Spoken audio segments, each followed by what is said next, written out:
Alright, we continue from where we stopped in support vector machine, and this is tutorial 4. So this is actually where we stopped in tutorial 3. We apply the Gotha constraint, and that says that for point in the support for support vector points, that is points in the Gotha, we have that wx plus b must be equal to -1 or +1. So when we choose the point D, which is in the Gotha here, and it's a support vector, and apply this equation, and we are trying to equate it to -1. And I was asking you in the previous example tutorial, did you notice any problem with this? All right, so let's see the problem with this. We continue with this, what we're working with. The problem is, if you expand this, you have 0 times 2 plus 1 times 2 plus minus 1.5 is equal to what? 0 plus 2 minus 1.5. You guessed right, it gives us 0.5. So you see, the problem is that it doesn't actually give us -1. It gives us 0.5, and that is actually the problem with that equation. So this is not correct. So what do? We need to scale this equation.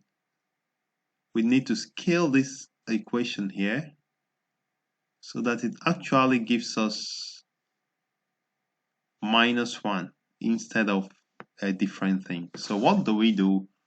We need to find something to multiply this with so that it gives us -1, and that has to be a scalar. This equation doesn't hold because it yields 0.5 instead of -1, so we need to scale it using a scalar. So it's something like this: multiply 0.5 times something, and it should actually give us -1 because that is the correct answer. So we need to then multiply through in this equation by -1. So what we'll do, we have to multiply this by -1 and -1. So if we do that, this is what we are going to solve. In this case, we already have that c is equal to -2. The constant we are going to use to scale, or the scalar we are going to use, is -2 because we have c is equal to -1 over 0.5, right? Which is equal to -1 over 1 over 2 is equal to -1 times 2 over 1, which is -2. So this is how we get the value of c. So we scale the equation by a factor of 2, and then we are going to have w is equal to 0.2 and b is equal to 3.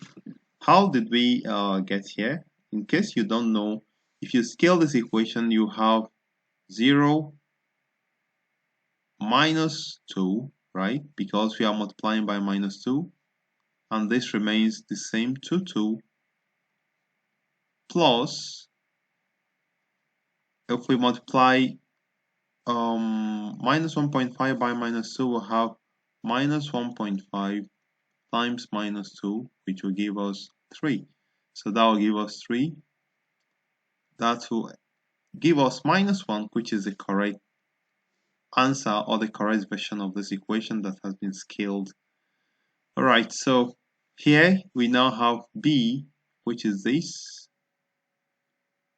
and we have w, which is this. So when it scales up, you have it to be -2, we have it to be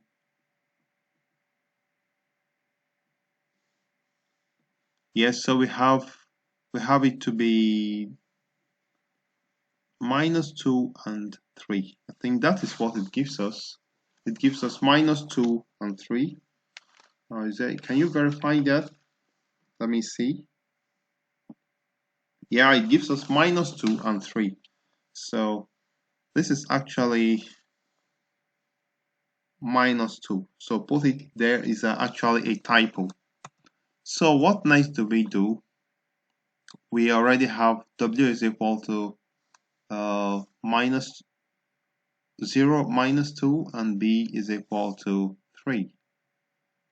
Okay, so The next thing is we need to check the margin width satisfies equation 2. Remember this in support vector machine, the margin width must always be equal to 2 over the absolute value of W.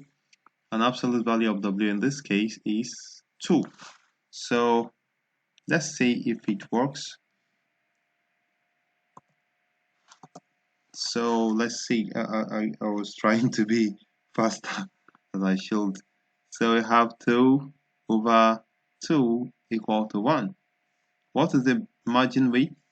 We have this 2 minus 1. God give us 1. So the margin width is 1, as you can see. This margin width is 1.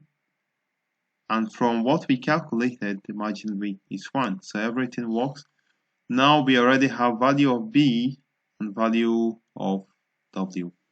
So we actually have gone half in solving this problem, in this support vector machine problem. The next thing we are going to calculate is the alpha values. Now, in the initial part in the tutorial 1, we mentioned that to solve support vector machine problems, you need to calculate W, B, and alpha. So what are alpha? Alpha is Lagrange multipliers. Since this is a brand new topic, I'm going to move it to tutorial 5. So take some time to get your head around what we've done so far, and in tutorial 5, we start talking about Lagrange multipliers and what they actually are. I'd like to thank you for viewing and also want to remind you to subscribe if you've not already subscribed.